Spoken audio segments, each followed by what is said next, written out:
Welcome back, ladies and gentlemen. This is SATAL 2020. I'm your host, Moltar, and we are watching, or going to be watching, Golden Crown taking on Eclipse Task Force.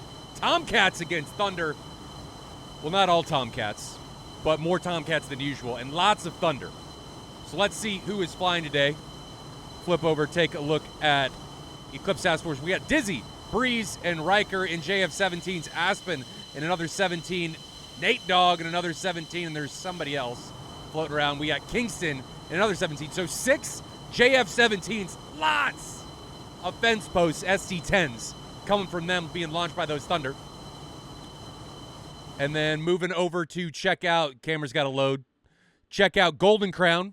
We have Rhino, Grippin in F-14s, Gunslinger, and Archangel in 16s, Fuji in an 18, and then looking back here, another Tomcat with Ferry. I do not know who the Rios are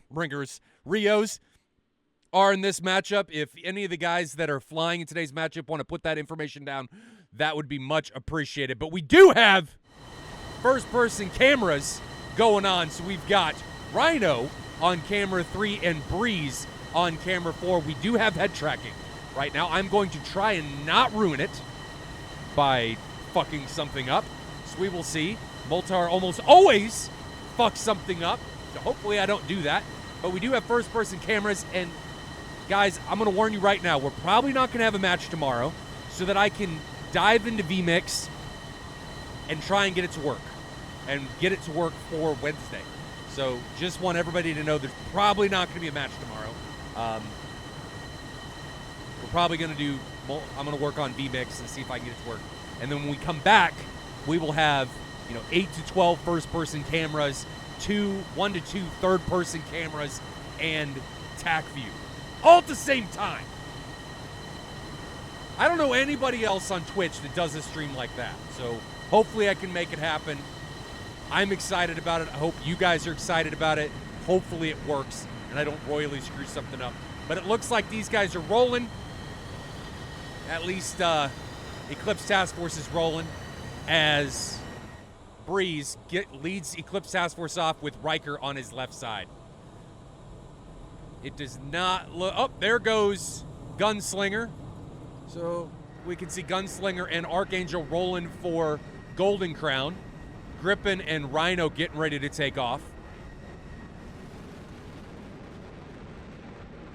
Zex, I don't think chat's lonely. There's a lot of people chatting. Maybe you're just lonely. It's empty because you joined late. There were people talking, but now they're engaged in the richness of DCS.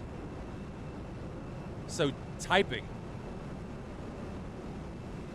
isn't as big of a thing as soon as these guys start to roll. This should be an interesting match. It should. I'm looking forward to that. I mean, the SD-10s can kind of match the range of the Phoenix. We're going to have to see how that goes. But we do have a bit of an ingress because this is Mozdok taking on Krasnodar. So Mozdok, Krasnodar. Mozdok, Krasnodar. So we're going to fast forward this a bit.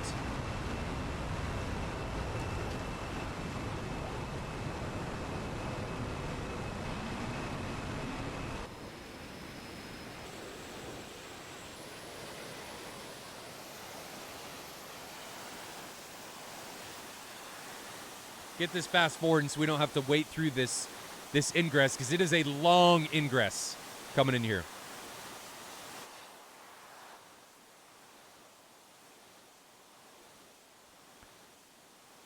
I think it's, how far is this ingress? This ingress is about 115 miles. So 140 to 150 miles round trip. What, isn't this real-time live gameplay? No, this isn't live gameplay. This is all tracks, brother. We do that so we don't have to worry about screen sniping or scheduling or anything like that. The guys submit their tracks, and I'd work my magic and wizardry to bring everything to you guys in as close to real-time as possible, because if I didn't tell you guys these were tracks or replays, I don't think anybody would actually know. I don't think anybody would actually know. So you've got real-time telemetry, you've got first-person cameras, you've got third-person cameras, you've got maps. I mean, What could be better? What could be better? So these guys are getting closer. 80 miles now. We're going to be slowing this down.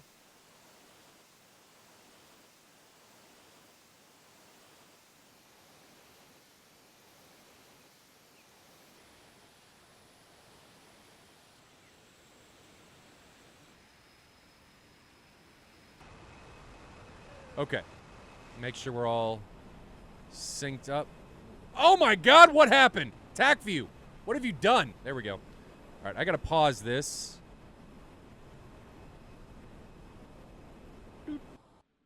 Okay, we're paused. I got to sync up these cameras right quick.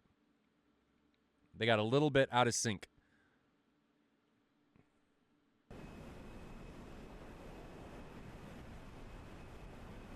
There we go. There we go.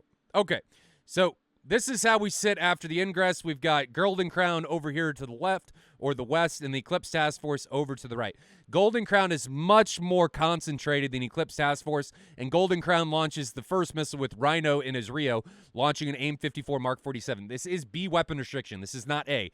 And I think Eclipse Task Force is the home team, which makes sense for them to pick B because it gives them a distance advantage with the SD-10. Instead of competing against the Mark 60, they're competing against the Mark 47 and the AIM-120B. So let's hit play, get this going. We are going to hit pause periodically to take a look at situations and kills and so on and so forth. So let's see how this is going to go. Here we go. So we've got an AIM-54 out from Rhino. Here she is. Get rid of Moltar's face. Here she is cruising. It is a Mark 47 at 1,500 knots.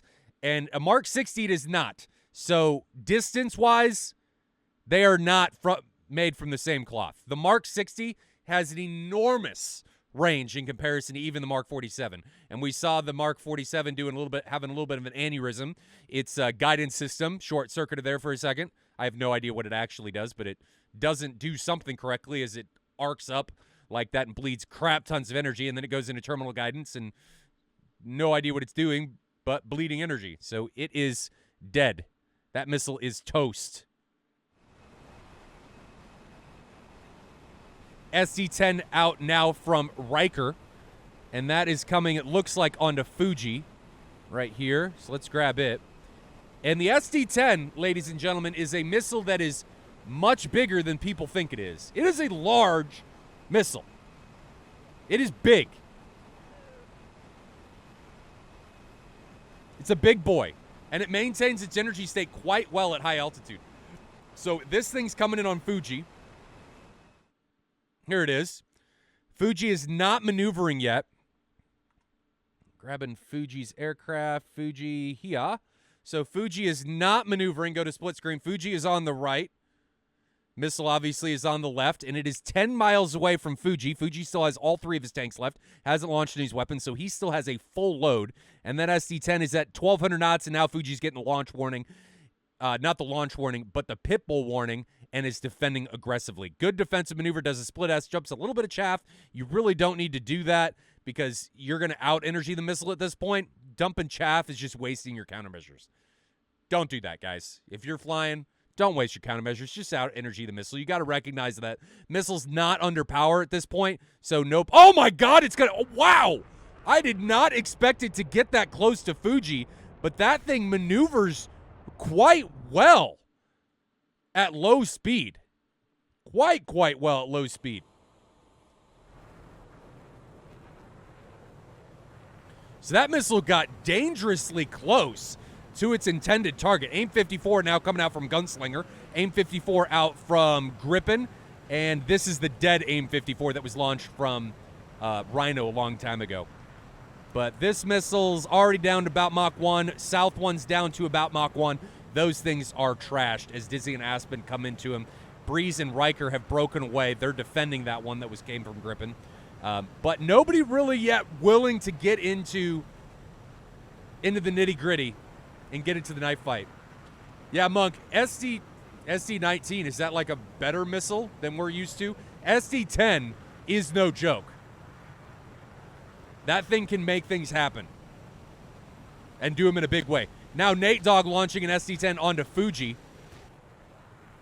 Here is Fuji. Fuji is the guy we saw defending earlier. He's got an SD-10 now, Mach 4, ingressing for his face. Will we see a face smile? Or will Fuji again evade? He evaded very well on the first missile. Are we going to see a repeat here? We can see some aircraft contrails. We don't see the missile. He throws, just yeets that tank into the oblivion as he flips over. Is it bad in real life to jettison your tank when you're inverted? I would assume so, because it wants to fall away, and when you're inverted, it doesn't, unless you're pulling down. So what happens if you yeet them when you're inverted?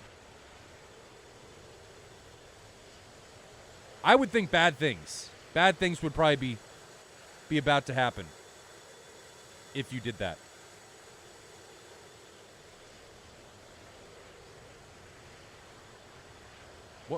What just happened? Did Rhino crash? Did his track desync? What happened there? Because his...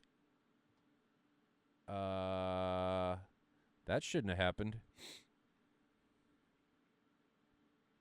Interesting. I think he desynced. Well, that's not good. Yeah. In the track, he crashed. Thanks, DCS! We're trying. We're trying, guys. But we'll continue.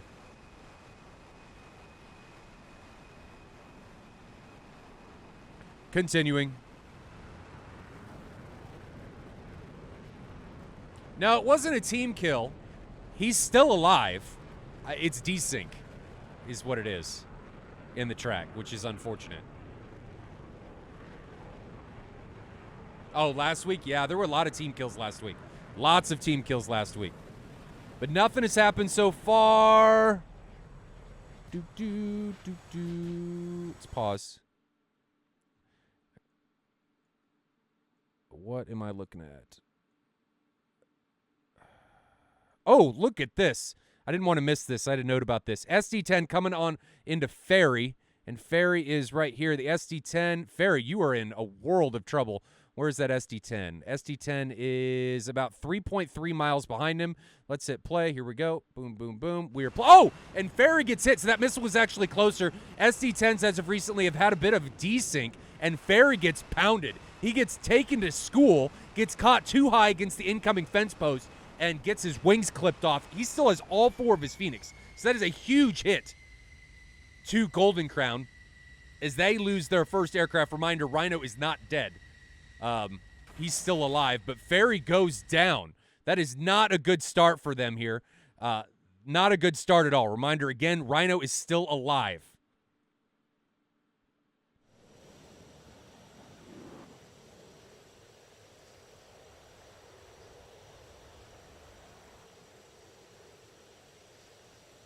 Missile coming out from Archangel now. Where'd that go? It's a 120 on, it looks like it's on Breeze. So here is Breeze. Breeze is going to be defending. He's getting the missile warning now. You can see the label for it. He's defending. And I think he'll be okay. Yeah, Breeze is full cold now. We can see that on TAC view, and that 120B just doesn't have the stuff to be able to catch him. SD-10 now coming on to Archangel. Archangel launches another missile. He is starting to defend. Is that going to be enough, though? Where is it? Where is it? It's out here somewhere. It's out here somewhere. Oh, and Archangel goes into the ground. So Archangel actually doesn't get hit, but flies into the ground, and the ground continues its massive kill-to-death streak of undeniably being undefeated.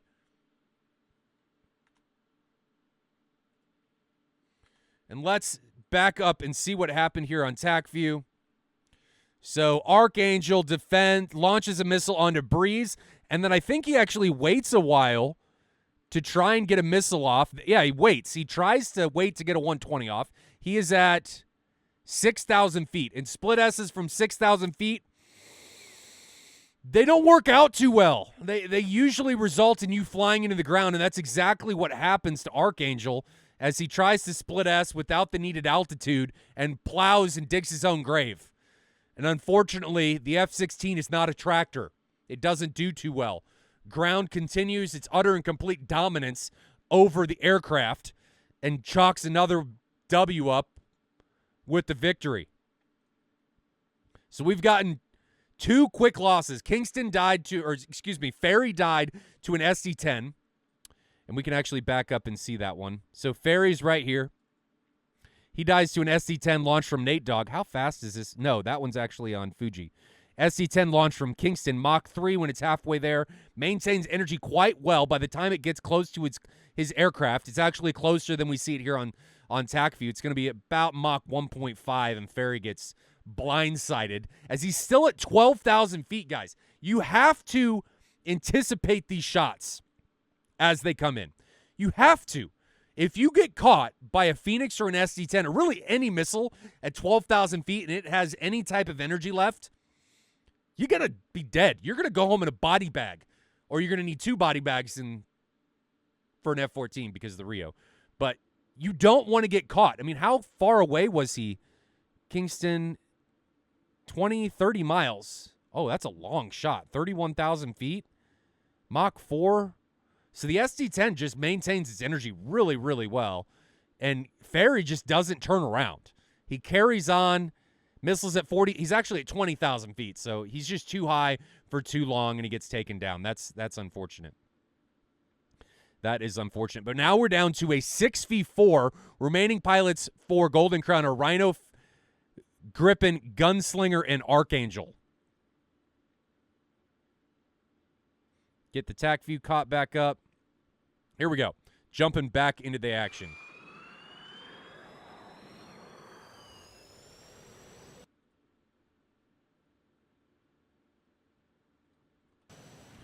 There we go. And it looks like Breeze is still trying to defend an incoming threat. He's still dragging a missile somewhere back behind him. Yeah, it's this 120 right here. Still on Breeze. It looks like he just broke missile lock for it.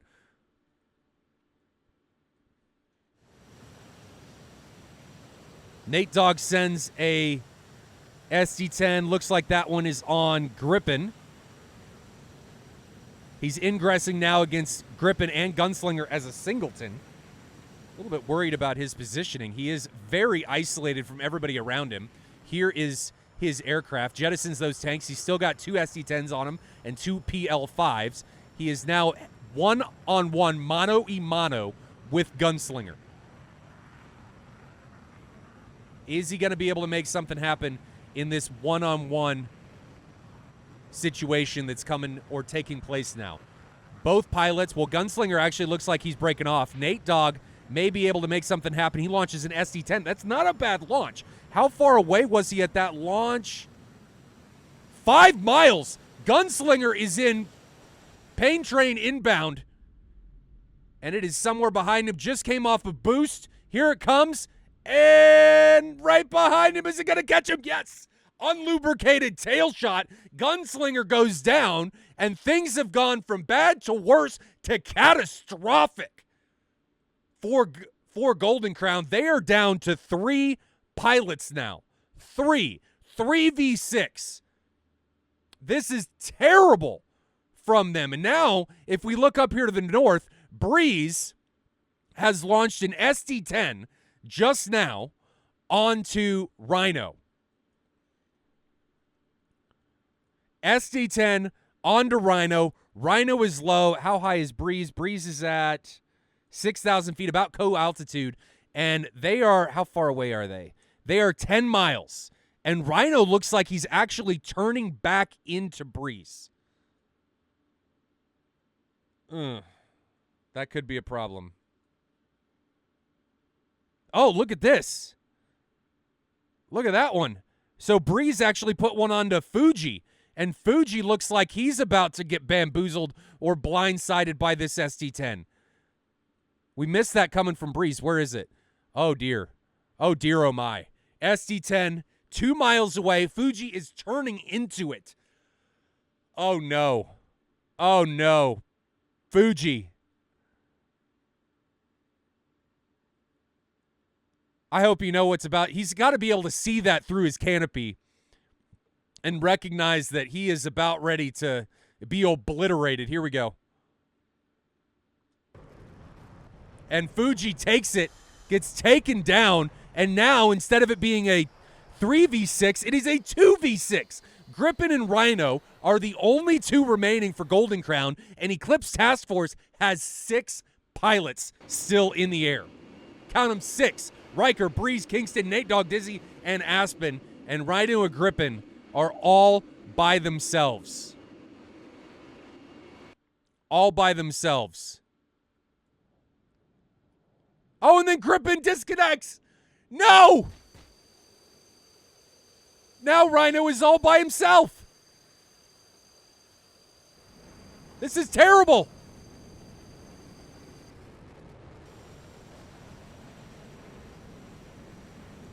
Terrible. 1v6. The gangbang, I think, is about to commence. And Rhino has no Phoenixes remaining. He's got 4 AIM-9s.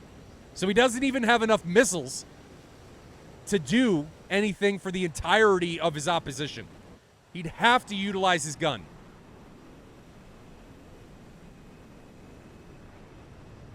He's now running from Eclipse Task Force.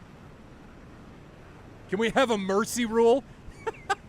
It's not a bad idea, but I don't think the competitors are going to want that. Rhino's still running from Breeze and Riker. Breeze has 1 SD-10 remaining. He is the one leading the charge against Rhino. Rhino is very low.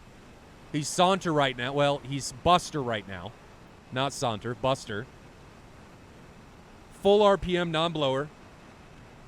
He's making it a little bit easier for his opposition to catch him as he does this slow ingress or slow recommit back into his enemy. So he's shortening the intercept for Riker or for Breeze and Riker. Breeze is coming down from altitude. He's at 20,000 feet. Rhino's at 1,000 feet. We see him back there, 10 miles away. And Breeze has, well, Riker has 0.5 Mach. Riker has half a Mach closure speed on Rhino. And Breeze is accelerating here. Breeze has half a Mach closure rate on Rhino as well. They're just waiting to try and get a launch on. SD-10 coming from Riker. Is that going to be able to catch Breeze? Breeze now defending. Or excuse me, Rhino now defending. SD-10 is 2.5 miles away. Is he going to be able to out-energy it? He's serpentining. It's about all he can do at this point. Missiles down to 1.5. It's a mile away now. Looks like he's going to be able to out-energy it. No problem. Riker breaks away. That leaves Breeze all on his own up here to the north in a 1v1 against Rhino. Rhino's recommitting now, face on into Breeze. Breeze launches an SD-10 onto Rhino. Rhino, I don't think is going to have time. Oh, he gets an AIM-9 off. SD-10 is half mile away. Face mile. Rhino gets taken down, and the AIM-9 was actually on Riker. If it was on Breeze, he was able to get away from it. So Breeze able to run down Rhino. Actually, no. Rhino has not gone down yet. He's got a flame out on one of his engines. And Breeze is now recommitting, I think, somewhere. There it is. And now PL5 coming into Rhino to finish him off. We can see it in the cockpit view.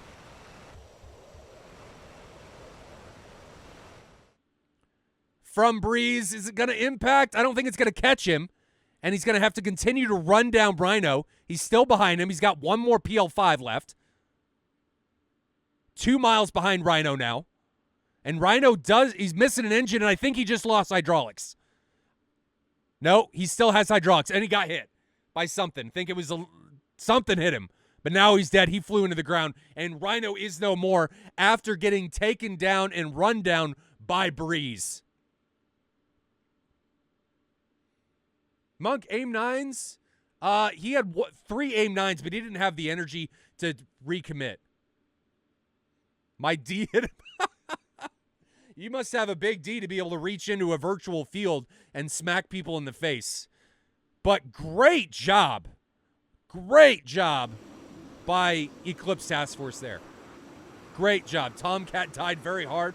Lakel puts a dart in it, puts a pin or a nail in the last one. Yeah, Tomcat got smashed there at the end. Nothing really Rhino could do. That was about all he could do, was try to make something happen, recommit.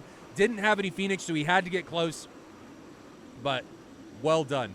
You're not going to get muted. That wasn't bad. That wasn't bad. You know, you're not insulting anybody. It's Rotor. You're not insulting anybody. You know, comments like that, perfectly fine. That's all good. It's all good here. We're here to have a good time. We're here to have a really good time. And sometimes I get a little unhinged, and I can get a little bit grotesque, if you will. But let's fast forward as these guys have their egress now, all the way back to Mozdok, all the way home. And that's unfortunate about Rhino's track.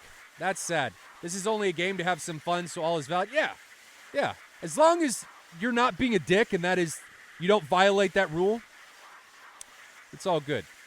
Breeze says he had 60 pounds left when he landed. Ooh. Don't care about the tankers. 60 pounds.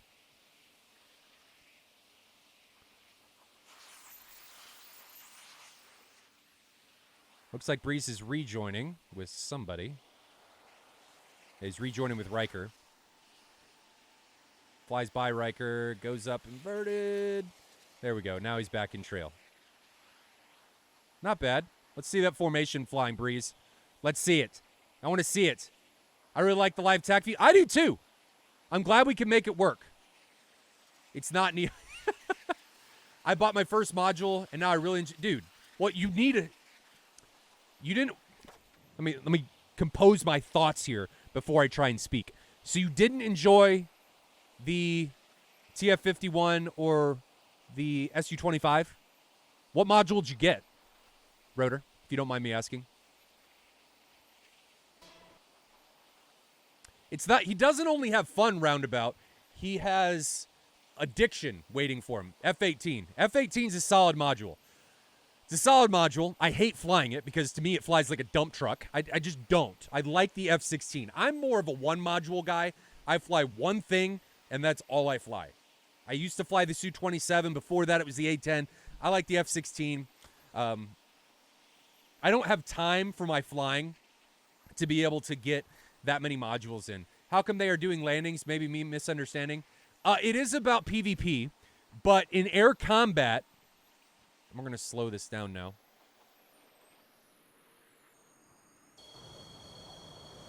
In air combat, fuel is part of the equation. If you run out of fuel, you're dead. And because this is a competitive match, right, the fuel is part of that. And we don't want people just going in and yeeting all their missiles, throwing all their missiles at their bandits, taking them down, and then running out of fuel and blowing up. That, to me, is not a hardcore, conclusive win. You must kill your opponent and then RTB. Now, if the other team says, hey, we don't need you to RTB, obviously you don't have to. But you must be able to get back to your base if the team inherently wants you to go back. There are tankers here, but they're so close to the base that it's not really a problem. We had to put them outside the bubble. We may change and do something a little bit next year, but that's how things are right now. Yeah.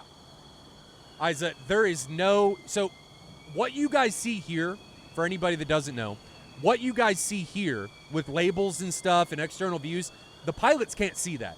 They can only see in their cockpit. They have no labels. They can't see their own aircraft or any other aircraft on the F-10 map, so you have to be able to navigate. It's realism, right? We take away all of the pilot aids and the flight aids because we want to find out who the best pilots and who the best teams are. So that's what SATAL is all about. Next season after this season, I talked a little bit about it in Discord. We're going to have many more ladders. So Lakel actually brings this up with more things, possible reasons to bring smaller, cheaper aircraft like F5s. Next year, I'm going to have ladders dictating more eras and stuff. So we'll have 1v1 ladders that focus on World War II, Korea, Cold War, modern. All of that will be possible. And I don't have to manage them because they're ladders. So teams can sign up and manage their own stuff. And there's not schedules because it's a ladder. So teams can do whatever they want to do. So there'll be those BFM ladders. Then there'll be 2v2 ladders. Then there'll be team ladders, 4v4 and 6v6. SATAL will still be a thing. We're going to shorten the season, I think, from 8 rounds to 5 and shorten it a little bit. And it's going to be more like the World Cup. So the group stages are going to be group stages, and it's going to take the top 2 out of each group stage to go to the championship or SATAC. So this year was a little bit different. I tried something else. It didn't work out quite as well. So we're going to go back and do the group stage thing, and then we're going to have ladders on top of that to facilitate the shorter season. And if teams want to fly more, they can utilize the ladders. I'm also going to be utilizing the ladders to get ratings for teams and then create smaller tournaments that may or may not have prizes, probably won't, but that allow teams with specific ratings or individuals with specific ratings in the 1v1 sphere to be able to compete against others of their same rating, if you get what I mean. So you're not always going to be flying against the best in the world or average Joes. You're going to be fighting in those tournaments against teams of your or individuals of your own caliber. So that I think is really interesting. I can't look at your fuel state, Breeze, because I don't want to lose your first-person view, but I'm sure it's very low. I'm sure it is very, very low. Just watching these guys finish up an RTB, didn't want to miss the landing. And this is actually going to be could be a very short stream today because of all the fast forwarding. I'm trying to condense things for YouTube. I'm trying to get more of an audience on YouTube. So I'm trying to condense things and make them faster so people aren't spending 3 hours watching. And I don't want you guys to waste your time trying to make these streams nice and compact. So you get on, get your air-to-air combat action, your competitive action, and go from there. Is JG78 next year in? That's up to them if they're in or not. Teams are able to enter or not enter at their own convenience. I see you've asked that like 6 times, Zex.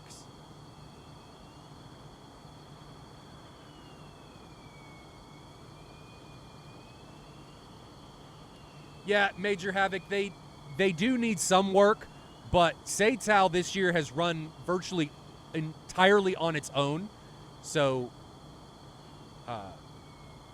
it's been really nice. Teams have done a really good job of taking care of themselves. They're able to use the DCS World Events servers, which is what I'm going to use for the ladders, so the teams can or individuals can log in, get their matches. The missions will always be there.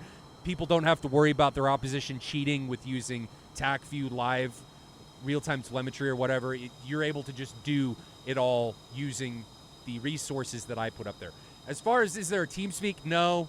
I've talked to teams about doing stuff like that, and people are really hesitant about allowing others to listen to their comms. I would like it to be a thing, but it's been very wishy-washy for teams wanting it or not. I'd like it, though.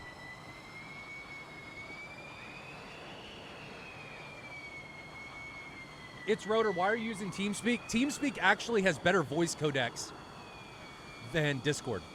And there's things that you can do in TeamSpeak as a voice client that Discord still can't do. So I still prefer TeamSpeak, personally. Discord is great, but it's missing a lot of features that TeamSpeak offers, which is unfortunate.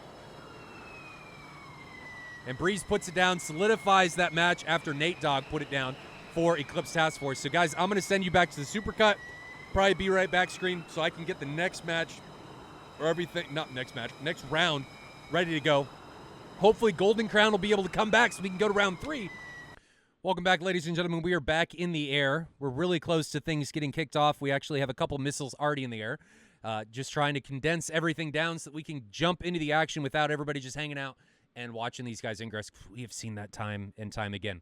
The first-person camera is Nate Dogg. He's the only one I have up right now. I'm kind of getting disheartened by the amount of track failures that we keep running into.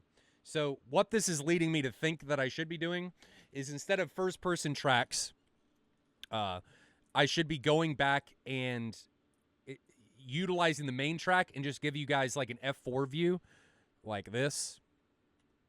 So give you guys like an F4 view zoomed out. Maybe with a zoomed out so you guys can see what's going on for each individual pilot. Riker, I don't have yours on here. I'm not necessarily just picking what the teams want me to put on. I'm picking what I want to put on because I don't want to just showcase who's flying the best and so on and so forth because your gameplay was off the rail. Yeah, maybe. But I think what I'm going to try and do, which I think is actually better for being able to see what's going on, is things like this with what Nate Dogg is showing or on camera 1.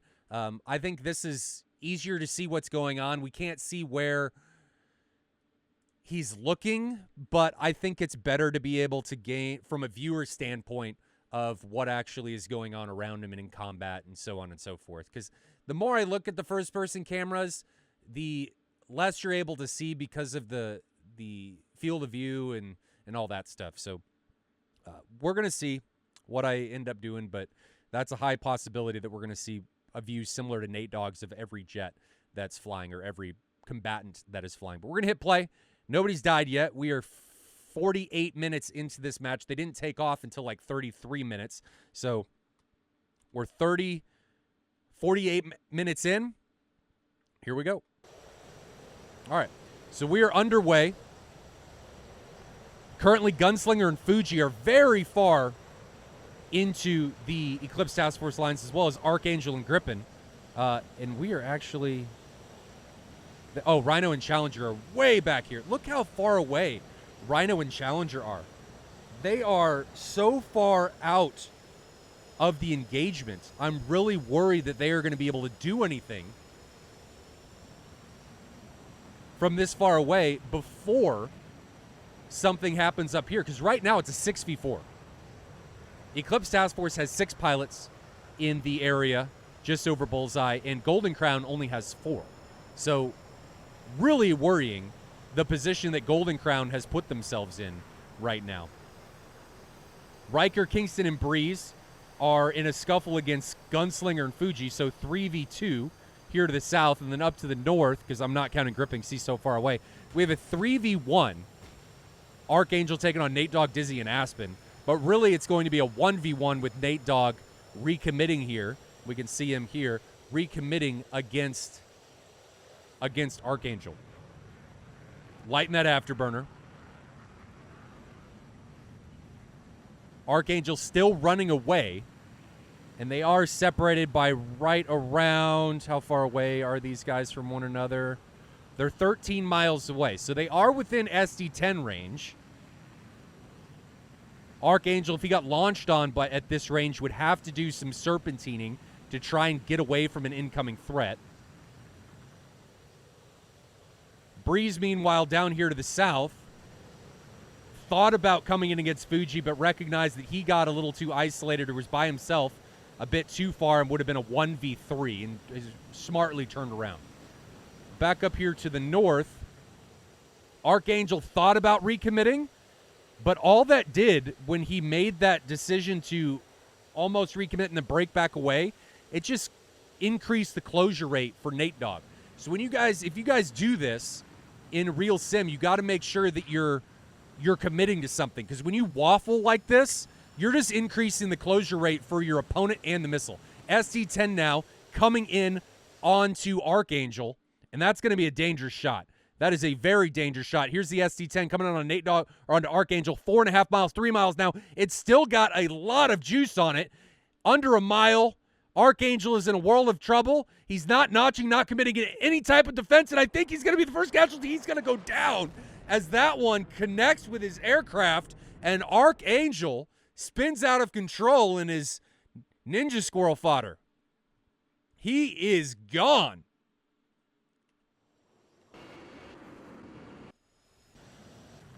And that just came down to him waffling around up there. We're going to pause it and go back and take a look. Make sure everything pauses. Yep. So let's back up and take a look at what happened there. So here's Archangel, and he does this, like, thinks about recommitting to his right, decides, no, I don't like that, and then comes back around to the left. And maybe he's defending this SD-10 that's trashed, and he thinks it's more of a problem than it actually is. But then he banks around to the left, and all he's doing, like I said earlier, when waffling around in this situation, he's increasing the closure rate for things that are trying to run him down. So he recommits. Problem with recommitting into 180 degrees into a bandit, it's already hot. He sees you, but you don't see him. So you have to recommit, find him, and launch, and all he has to do is launch. And that spells disaster for Archangel. He gets launched on. I guess he maybe tried to find Nate Dogg at this point, recognizing his gig was probably up. Doesn't commit to any type of defense. He has to notch here to be able to get away from this missile. Doesn't. And it connects with him. And his aircraft, instead of being one solid piece, is in pieces all over the Georgian mountains. So he gets taken down as the first casualty.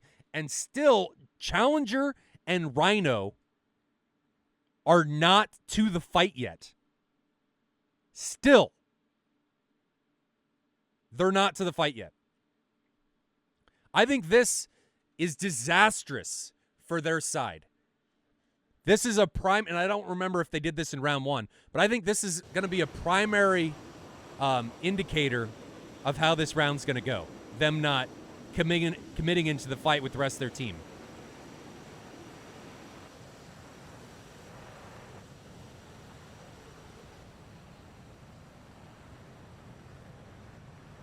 Riker now coming in onto Gunslinger. He sends a missile out to Gunslinger.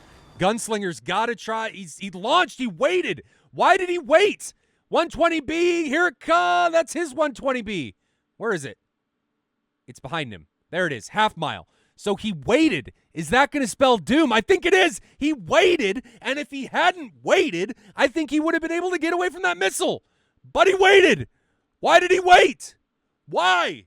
Why wait? Gunslinger. You saw him wait. He hesitated to get that missile off.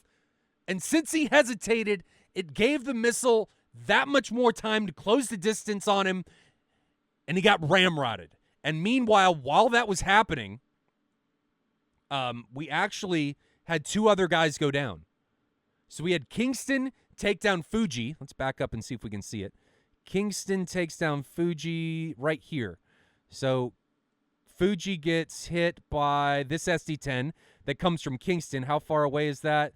Under 10 miles. These guys are just not respecting the SD-10. Sorry, you guys didn't see that.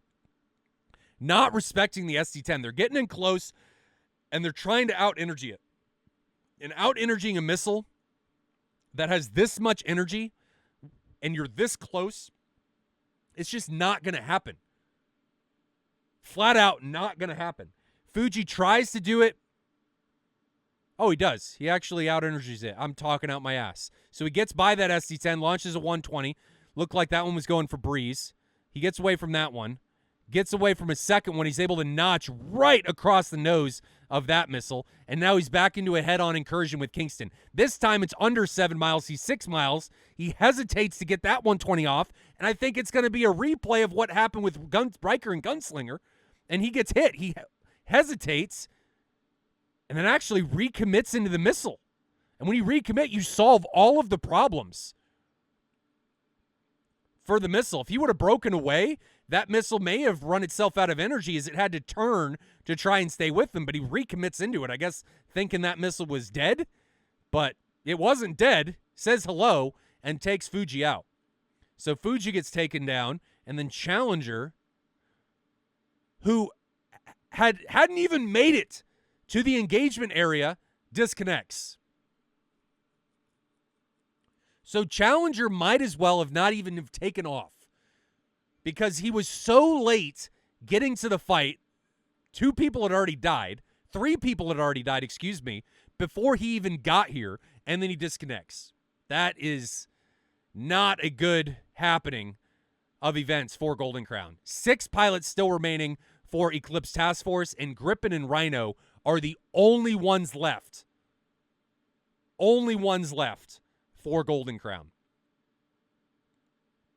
And Nate Dogg looks like... Is he trying to get a commitment? No, he's cold. I thought he was trying to get a commitment onto Gripen, but he didn't. So let's play this. There we go. There's a 4-ship now. Nate Dogg, Breeze, Riker, and Kingston against the singleton of Gripen. Breeze here is recommitting against Gripen. Gripen is at 6,000 feet. Breeze is at 9,000 feet and climbing. AIM 54 off of Gripen's aircraft onto Nate Dogg, or maybe it's, I think it's actually on Riker. Gripen is now broken away and is cold.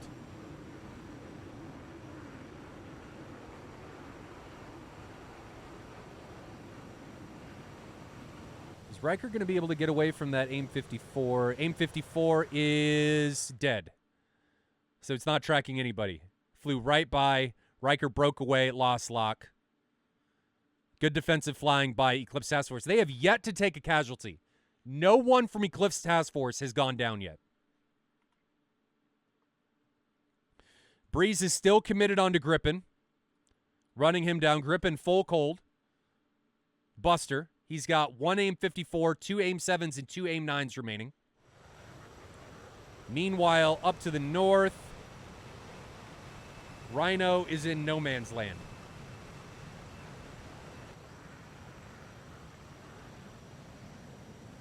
So Breeze continuing to run down Gripen.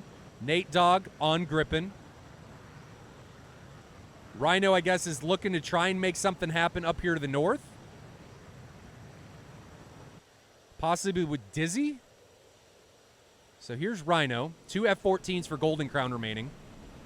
And Dizzy is going to be up here to the north somewhere. AIM 54 now off from Rhino. SD-10 off from Aspen. Aspen breaks away. I guess they saw that missile launch coming from Rhino's aircraft and are defensively maneuvering now, Aspen and Dizzy, against that incoming Phoenix.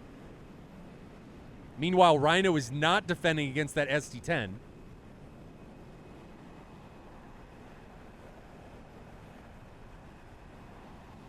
SD-10 and AIM 54 should be passing right about now. AIM 54 is on Aspen. So Dizzy just carries on. Dizzy is now head on with Rhino. Rhino still not defending against the SD-10 that's inbound for his face. It is well above him. I think it actually lost lock. There's a second SD-10 coming in from below him. He's defending that one.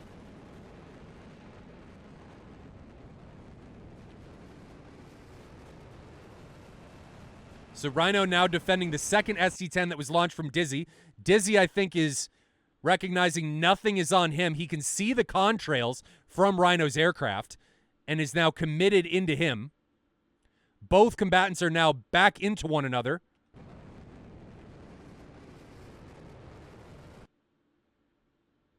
Riker, meanwhile, coming in from the south, launching onto Rhino. Rhino gets the missile warning from that aircraft, or that missile, that SD-10, and breaks away from it, but it just allows Dizzy to get even closer to Rhino. Still 10 miles away. But all of these missiles that Rhino thinks that he has to defend are increasing the closure rate for both Dizzy and Riker. Oh, Dizzy's a her. You are right, Riker. That is correct. So Dizzy trying to run down Rhino still. Rhino looks like he's recommitting. No, he broke away. Thought better of it. Dizzy now in a full cold chase scenario against Rhino. SD-10 now being launched from Aspen. And down here to the south, Gripen is just totally on his own, running away from Breeze and Nate Dogg. So this is the more pressing incursion up here. Rhino still low, full gate. Trying to dodge all kinds of incoming missiles. Dizzy's jet still full close onto Rhino. SC-10 now coming off from Dizzy. Let's actually go to quad so we can see everything.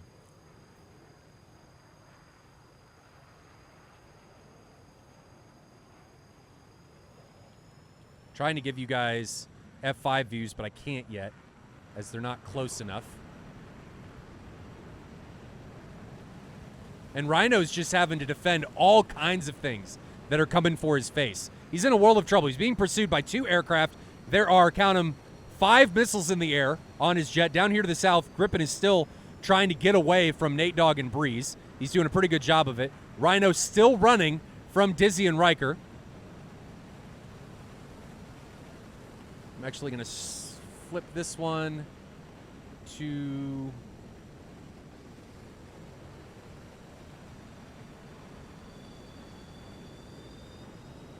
Nate Dogg. So we can see Nate Dogg on cameras 3 and 4, and then we've got Rhino and Dizzy on 1 and 2.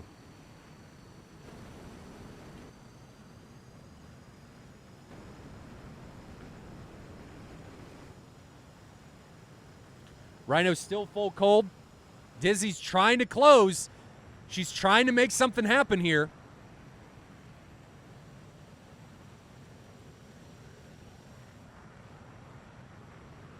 Nate Dogg is 10 miles behind Gripen, meanwhile, down to the south, so they're closing down there.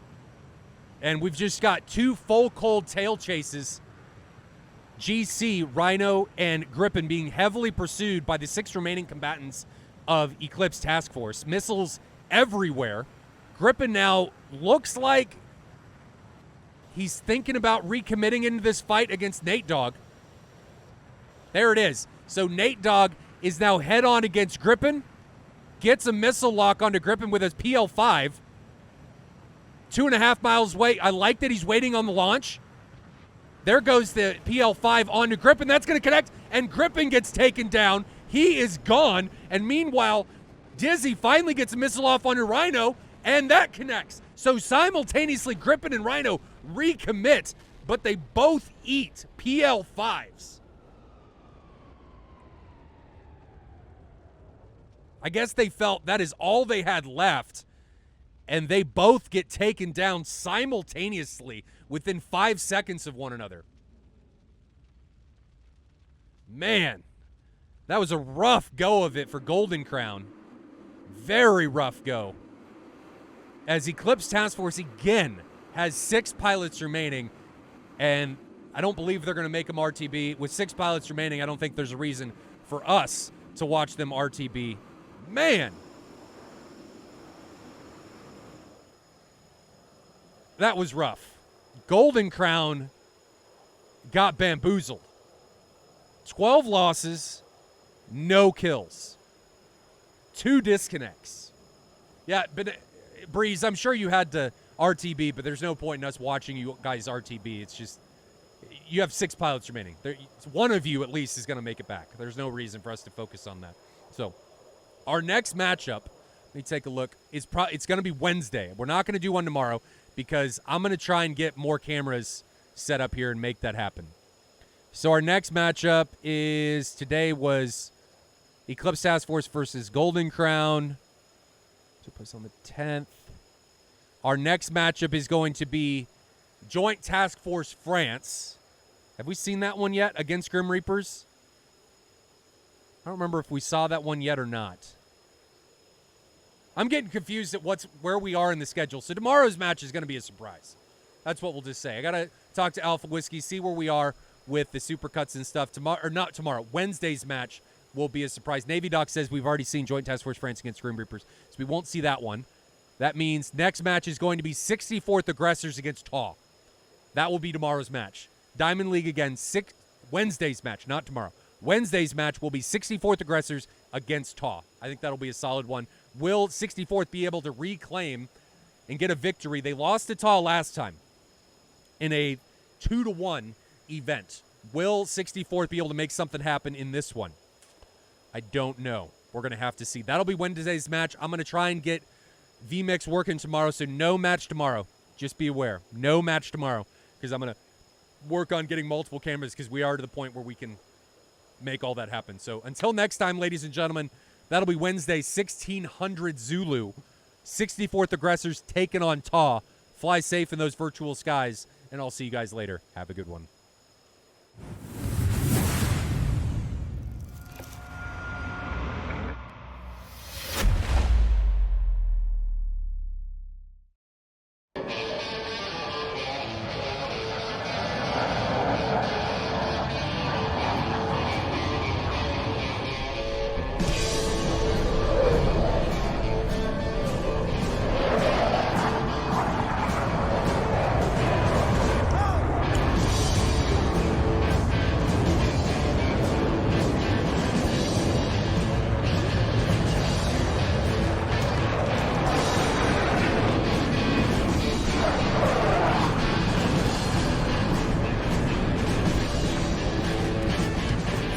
Say the leash and one head.